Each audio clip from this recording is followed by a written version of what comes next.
Hello everyone, and welcome to a beautiful episode of the VBL game show. This is our second episode, hosted by me, Mancini the Amazing, and the return. Is back, finally. I'm trying to remember, what did The Rock say when he was coming back? I don't know, but it's me. I'm back. The Sora. Me. Hey, it's good to be back. Thanks for having me. World Top 16 Legend of Zelda Randomizer Speedrunner. That's why they're good at Pokemon. That's me. That's me. Oshifu was there because they were expensive, and there's a random game show host because I couldn't find the host of The Price is Right, nor Don Pardo from Jeopardy, who were the only two people I looked for before just searching game show host. Legally distinct game show host. I don't think it's illegally. I think it's just from a different game show. Oh, well. The other option was like Steve Harvey, and I did not think that Steve Harvey worked with the big yellow Triforce. Yeah, that's a good call. Alright, so this season, we changed the pricing structure of VBL-S. It is now on a scale of 1 to 25 rather than last season's 1 to 20? Which involved shifting a lot of less good Pokemon down in price and keeping a lot of the more expensive Pokemon towards the top. And to follow up on our previous episode of The Price is Wrong, we'll be looking at Pokemon that didn't go in either of the draft pools and discussing why we think they didn't go and whether we think they were like reasonable picks or whether we thought that their pricing was right out.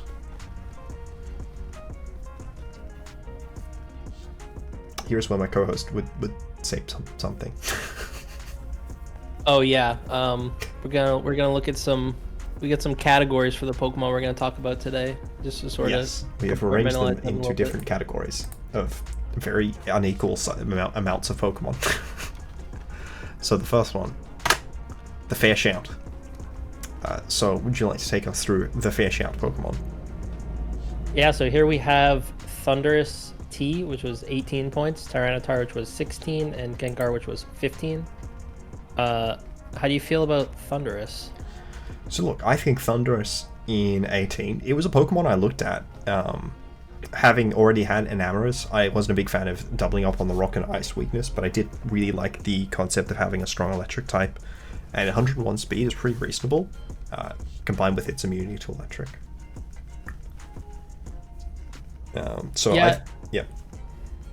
Yeah, it's pretty good. It's a little, one thing that's a little bit awkward about it is not having Tailwind. For sure. That's why part of the reason why I ended up taking Zapdos over this is because Zapdos has Tailwind. This gen, a bunch of extra like birds who had Tailwind in like Gen 7 and before got Tailwind back, whereas last gen Zapdos didn't have Tailwind, so it may have been more of a competition with Thundurus, and I think that they were. Thundurus is 1 point cheaper, 1 point more expensive than the other Zapdos. Certainly more expensive than Kilowattrel, who shares its electric immunity, is not as strong, but is a lot faster and does get Tailwind. Mm-hmm. And I think, though I think Thundurus is pretty well positioned into this format because there are so many flying types, and electric is good into flying. Yeah, I think it could have been a great pick for a lot of people. It just didn't fit into their plan. I think just because it was expensive, reasonably expensive, it didn't fit into people's teams as they went for alternative options, which were similar in structure, but maybe came at a cheaper cost with the expense of maybe not having that electric immunity or maybe not being quite as good at picking up KOs. Mm-hmm. And then on to Tyranitar, who is another Pokemon that has that strong stab against a lot of the flying types introduced to this format. At 16 points, Tyranitar is alongside a lot of other Pokemon that did go, but it's got that 4x weakness, and the fact that it's at 16 because it doesn't really facilitate any particularly good sand abusers, whereas in previous generations there were a lot of really strong sand abusers that you would get Tyranitar to facilitate. This gen you're really just getting Tyranitar for itself, and it's honestly not the most amazing user of Terra because losing your Sand special defense boost loses one of the main ways that Tyranitar is good at taking hits by default, even super effective hits.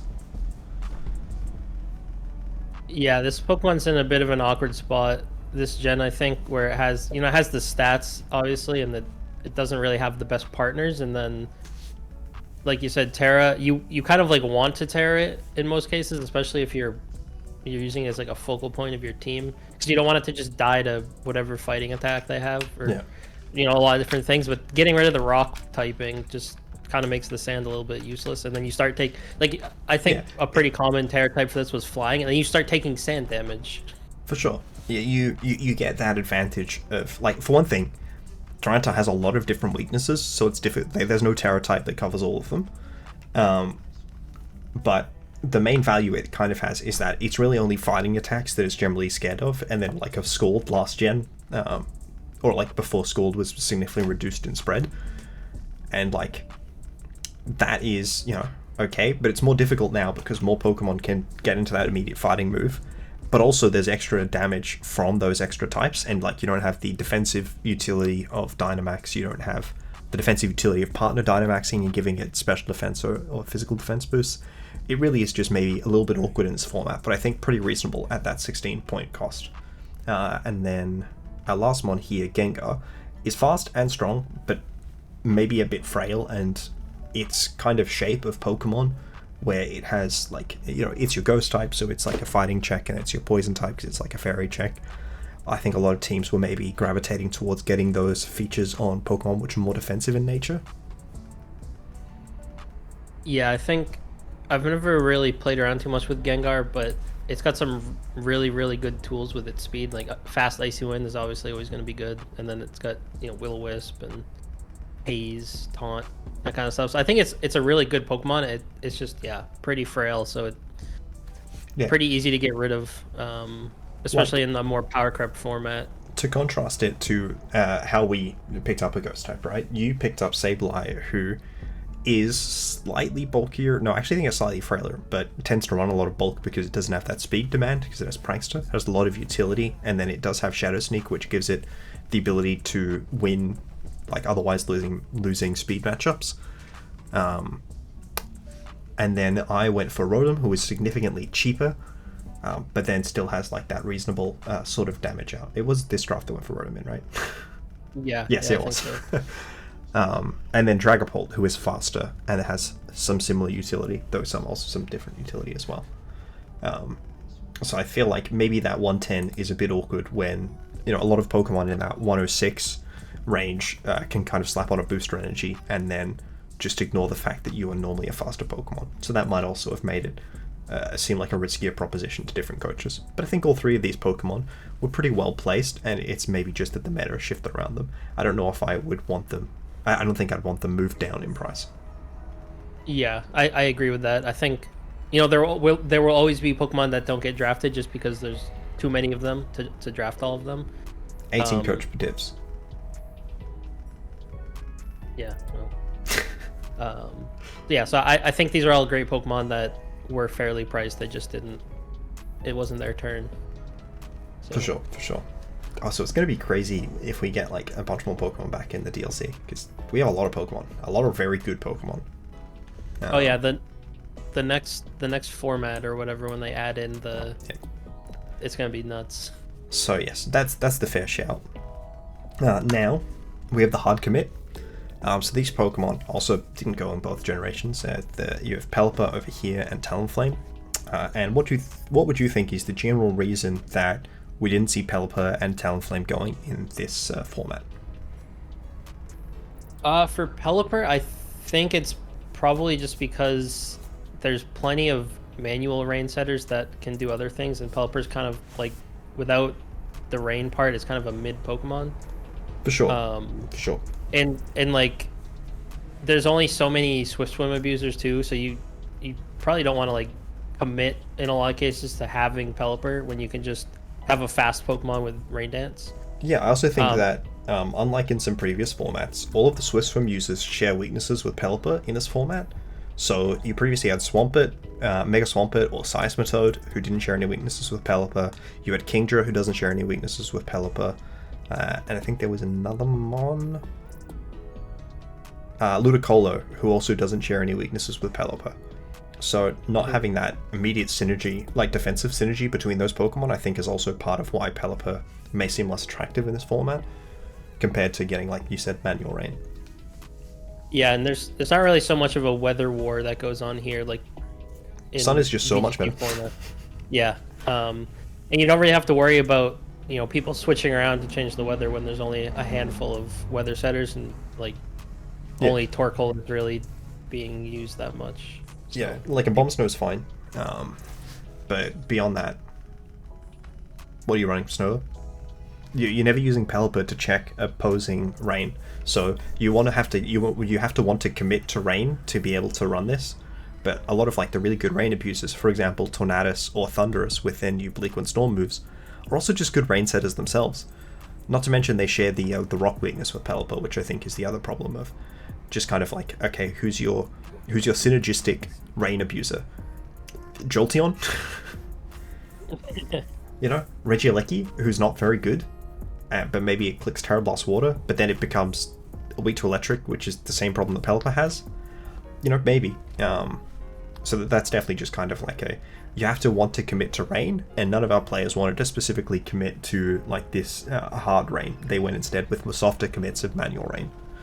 And then your thoughts on Talonflame? I think Talonflame is pretty dang good.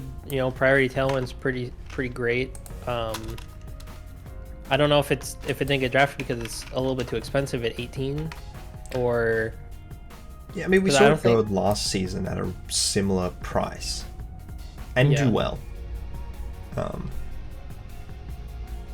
I think it's the frailty in the much more offensive metagame combined with all the extra flying types. Yeah, it's kind of its role is kind of, in a lot of cases, set Tailwind and die, which might not be worth 18 points. Yeah, well, look, I mean, we saw it do a lot of damage last season, right, and the season before. We've seen that it does have that really good offensive potential because fire and flying are really good typing. The thing is that Charizard and Moltres are now also in the format. Yes, and they're much cheaper. There are so many Pokemon that are faster or easily capable of being faster that paired with any priority move, Talonflame just isn't getting up Tailwind, and a lot of Farigiraf and Bruxish and Serena are just not getting KOs against the much sturdier power level that we've gone up to justify leading them next to a Talonflame. Yeah, I agree with that. I think if it were, I still think Talonflame was good. Cheaper, yeah. I mean, I think if Talonflame was cheaper, it was going we saw Talonflame go round 1 last season. Yeah, not that much. It would have been too good. Not that much cheaper. Talonflame is a Pokemon that is in a very awkward position where it is very oppressive to prep against. You have to respect it so much, but often that respect does kind of invalidate it as a Pokemon.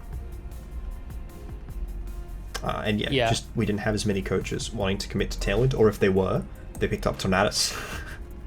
Or I also saw that Fletchinder went in both of them, but not Fletchling, which is funny. And then what's the other mon I was thinking of? Murkrow. Murkrow I think also went in both divisions, and it was definitely a bit cheaper. So we saw people who went for that going for a cheaper but less consistent version of the same strategy. Murkrow was 15, so. Or a more expensive and more consistent version of the same strategy. Yeah, and Fletchinder was like 9, 7. 6 points. 6 points, yep. 6 is notably less than 18. It's a lot worse because you don't need a booster energy or a scarf to stop it setting Tailwind if you pair it with any priority, but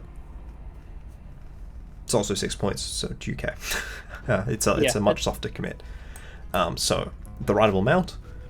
So this season we introduced the Tatsugiri tax, or Dozugiri tax, which is a unique thing where Commander Tatsugiri comes with a higher price point than Dondozo. If you, it comes with a higher price point if you draft Tatsugiri and Dondozo. So that was at 23 points. I believe we saw Tatsugiri and Dondozo both go drafted in both divisions. No, yes? Did we see? We definitely saw Dozo in both. I believe we also saw Tatsugiri. Yeah, we saw Dozo and Tatsugiri both go in both divisions. And neither of them together. I think that's because we were able to price them more for the value of that Pokemon by introducing this tax rather than just on how oppressive Dozo can be. Yeah, I'm like both surprised and not surprised that the Commander Tatsu didn't get picked up. I think it. Well, you with had them, Tatsugiri regular had to not be drafted. yeah. Or like, so one of the Dondozos went before the other Tatsu picked it, and the other one got sniped before the Dozo got back around to them, so maybe that they were going to pick up Dozo. I don't know if they've made a video saying it. I haven't seen one, but I haven't gotten around to all of them yet. I watched your video recently, and it was quite good. I'm very excited for what you were saying about your new, more like hyper focused content. Yeah, I haven't had a chance. There's so much content coming out this week. I haven't had a chance to go through all of it myself yet either. Well, you know, it's content week. It is the week to content. So yes, I think the Tats Dozo change was good, though maybe regular Tatsugiri was underpriced by a point or two. Because it was at 9, and I think it's quite good. Like, Vaporeon is at 11. I think it's just worse than Vaporeon. There's no other water type. Yeah, well, no, there's Barrascuda in 10, which is much better than, but there's kind of an issue of Barrascuda just not having boost energy existing. Barrascuda sucks because boost energy exists. Yeah, I will say that I'm glad that this combo didn't get drafted, just because I'm bored of it and I don't like playing against it. So that's just like my selfish, like, I'm just glad it's not around, because I think it is very strong. I think in the current, like, I think in Reg D it felt more approachable. I didn't play Reg B, like just a Reg B draft. I only played, Reg D. So I played Reg C. I played Series 1. Series 1, it felt absurdly oppressive. Reg C, I think the power level is still a little bit low. I know I saw it paired with a Chi-Yu, and that was just obnoxious. I've seen it with paired with Chi-Yu on a few teams. And then I think Reg D wise, it's probably in that line. But yeah, I think maybe Tatsugiri was a bit was a point underpriced. But that's like fine. That's not that much. Dozo, maybe it was a bit underpriced as well. Dozo was really good for 13, because I think you could run Dondozo without Tatsugiri and win games even against people who are prepped for Dozokiri. Yeah, it still has some pretty darn good stats. For sure. It's really strong, it's really bulky, and it's got really good survivability. It's very gimmick proof with Unaware. So yeah, rideable mount. And then the hard to fit. So these Pokemon, you may notice 3 of them are Volcarona. Yeah. So it turns out 4x weaknesses to types that are very good in this format. In fact, the only Pokemon who did not get a new spread move that's really high base power that is super effective into it of the 4 Pokemon here is regular Volcarona. Oh, sorry. 4x super effective. It is still weak to the flying one. Yeah, Springtide, Sandsear, and Bleakwind are not great for these 4 Pokemon. Well, yeah, like I said, Volcarona cares the least.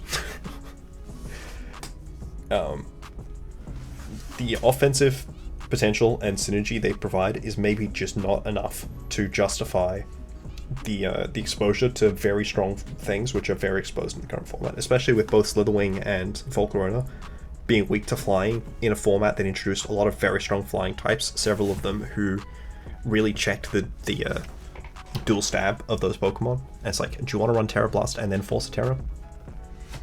I think no. And you were mentioning about Iron Moth earlier. Yeah, I'm very sad about Iron Moth because I love its design, and then they decided to not give it Sludge Bomb for whatever reason. At this point in time, like, Pokemon is so power crept. There's just so many incredibly powerful things, and then they make this Pokemon. They don't give it a good poison type move to use. It's ridiculous to me. It's like they didn't want it to be good. Well, Sneasel's best stab move is Foul Play on the dark side, and it's Bite. Oh, that's tough. If they didn't give it Crunch. No Crunch. They gave it Bite. No Crunch, no Night Slash, no Throat Chop, no Knockoff. Not having Night Slash is just heartbreaking. Yeah. That was its stab back when it was a special move. Yes. Hydreigon, Volcarona, Slither Wing, Iron Moth, all fine Pokemon, but very difficult to fit. You need a team which is not weak to types that are very good and have very good abuses of them introduced in this format. which is a very high maintenance for these Pokemon. I do think maybe Iron Moth was overpriced. I did a campaign for its price to be lowered, and it was rejected, and then no one drafted it because it's not very, like, it's not very adaptable. It doesn't fit onto a lot of teams. Yeah, it's okay on paper, but in practice, it's like you need to tear it a lot of the time, or it just. Well, it's got high special attack, so it depends on who's reading the paper, I guess. Yeah, 140 special attack. Gotta love it. I don't know. I don't think its special attack is amazing.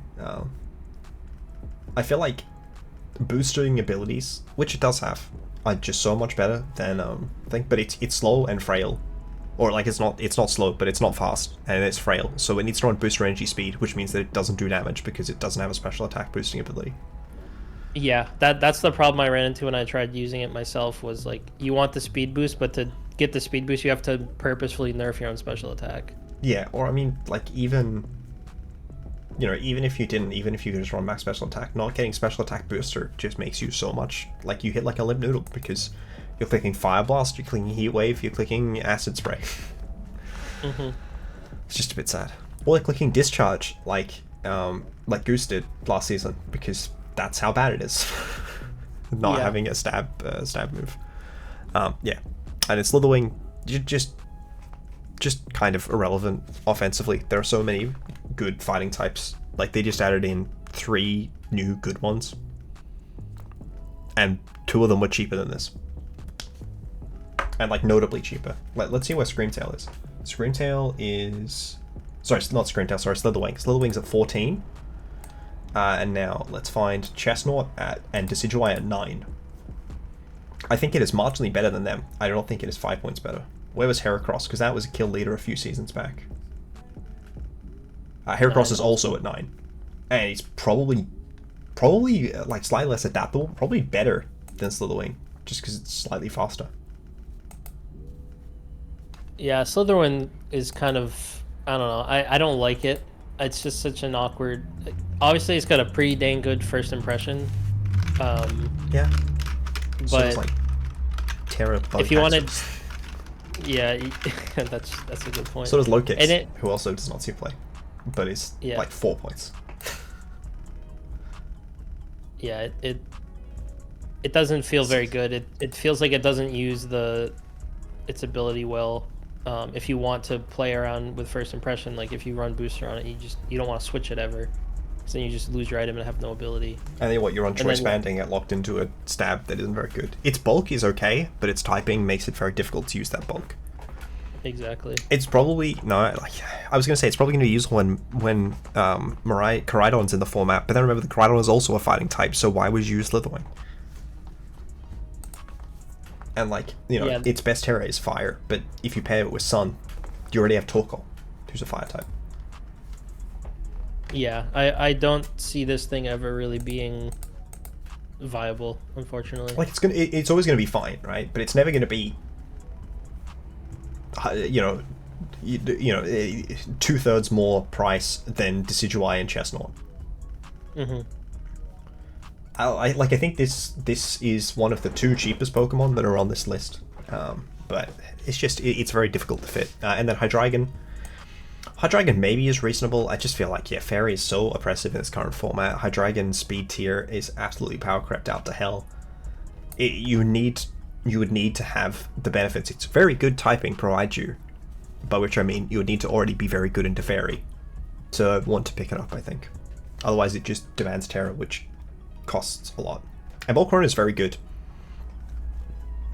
but yeah, Volcarona is pretty good. Yeah, one thing about it is like very few new White Guard Pokemon, which is also sucks for the rest of them.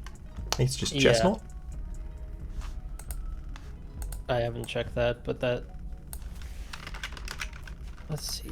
There are a few previous White Guard Pokemon. I think maybe one of the Pixies has it.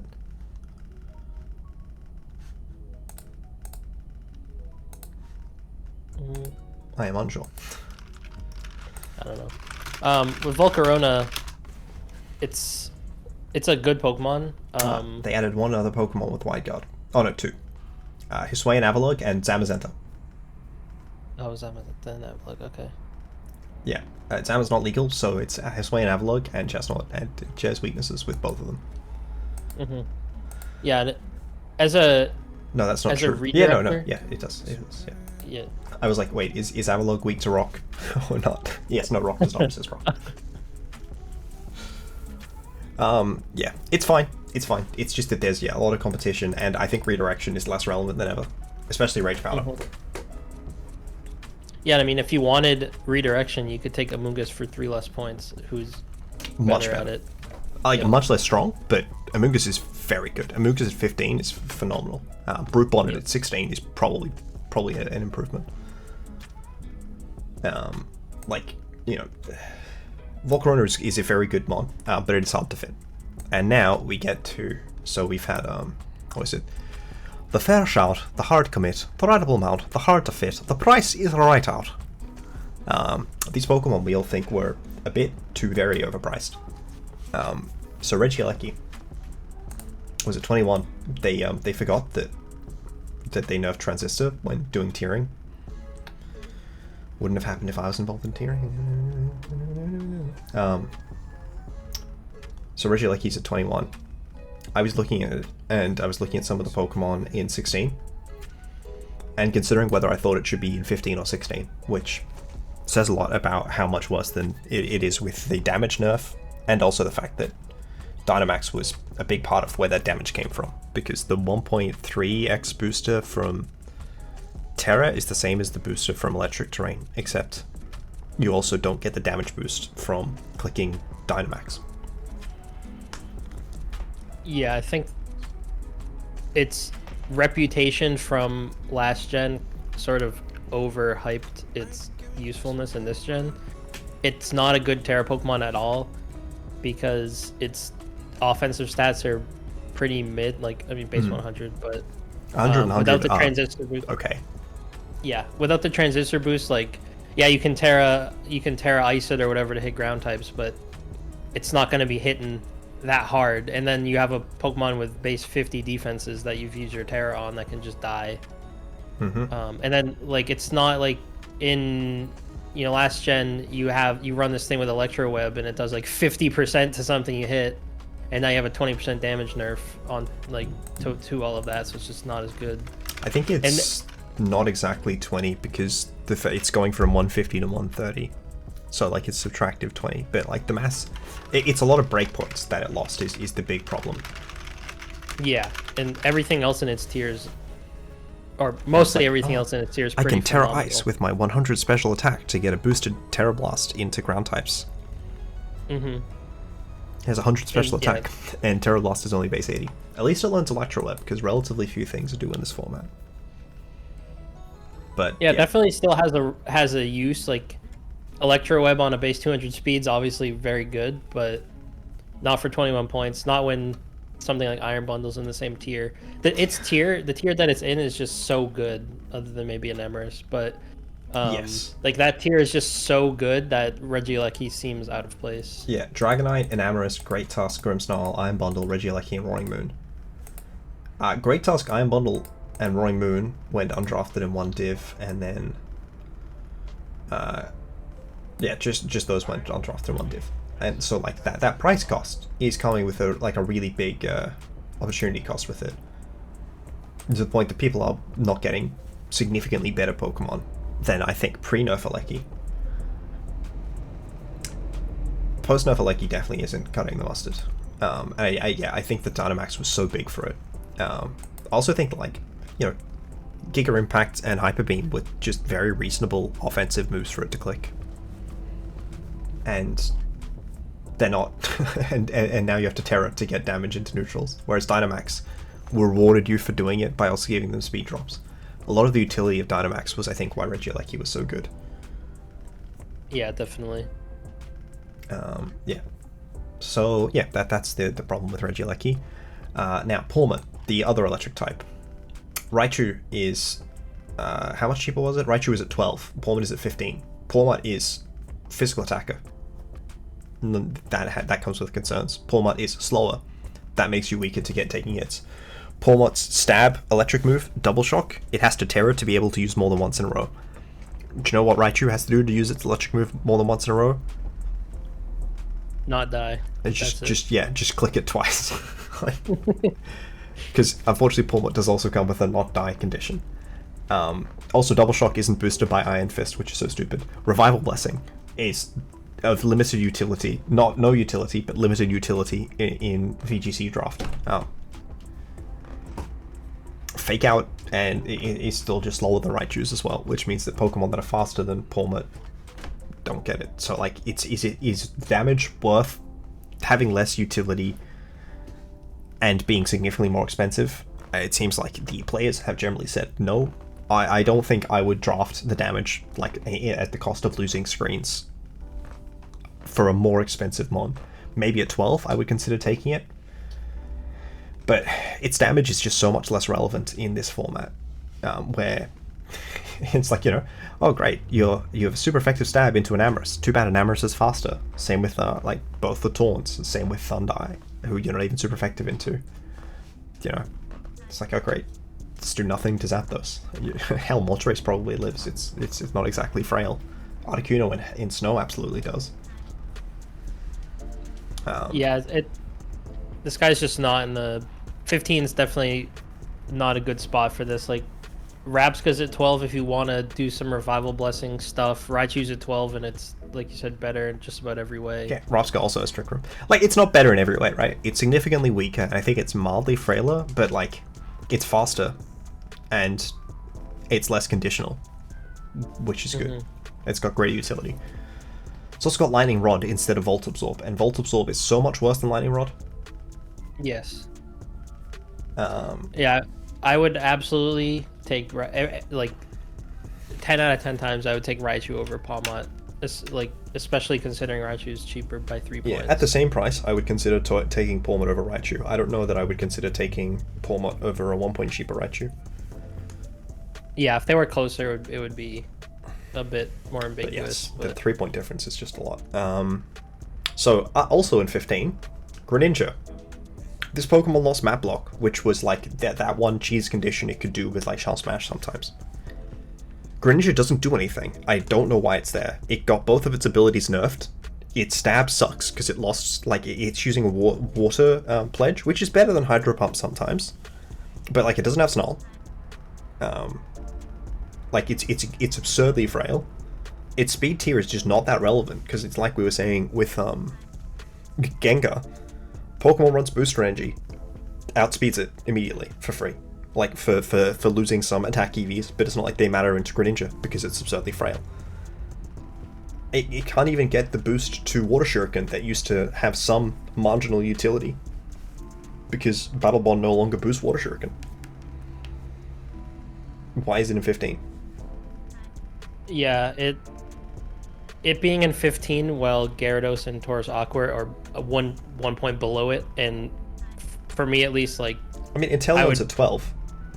Yeah, it just doesn't feel like it's in the correct spot at all. Like, it's similar to Inteleon. Inteleon is stronger, but doesn't have like the Protean to be able to get like boost on different like moves. Inteleon definitely has a shallower move pool as well, but like Inteleon's got Sniper, which is very, very strong. Inteleon ignores redirection. Like, it should be competing with Inteleon, not competing with Inteleon and 3 extra points. It's very much in the same sort of position as Pawmot. I would probably consider taking Greninja at a point over Inteleon. I would not consider it 3 points over Inteleon. I was like really annoyed when Inteleon got sniped for me, and Greninja was on the board and I never considered it once at 15. And now the only other Pokemon that I think, and the cheapest of these ones that I think was genuinely overpriced that didn't go in either division, Gardevoir.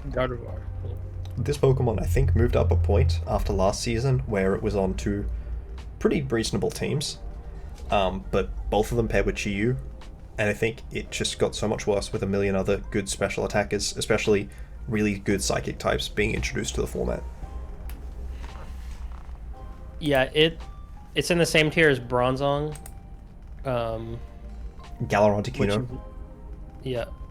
So there's, this is a Pokemon that it can do a lot of good. Like, I've seen it put in a lot of work, but that was in weaker formats. Yeah, it's above Azelf as well, who is much stronger, much faster, and I think only slightly frailer. It loses the fairy stab, but Terra covers up for a decent chunk of that difference. And like Azelf hits on both sides. Actually, I'm not sure that it is stronger on the special side. I think they might have the same special attack, or Gardevoir might have like 5 more. No, they have the same special attack.